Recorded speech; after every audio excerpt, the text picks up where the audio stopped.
1920-yil. Shrika Kulam qirg'oqlari. Britaniya armiyasi mahalliy qabilaga hujum qilishga tayyor edi.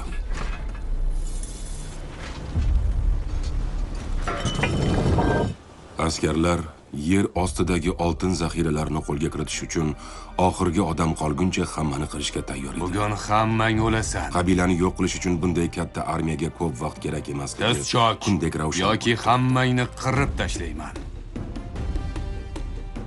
Ammo bir jangchining fikri tamoman boshqacha bo'lgan. O'sha yigit ayni paytda ularning qiroli ham edi. Hikoyamiz aynan shu yerdan boshlanadi.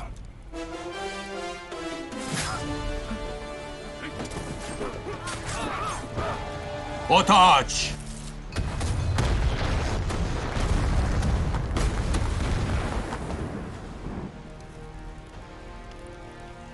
Urush endi boshlandi.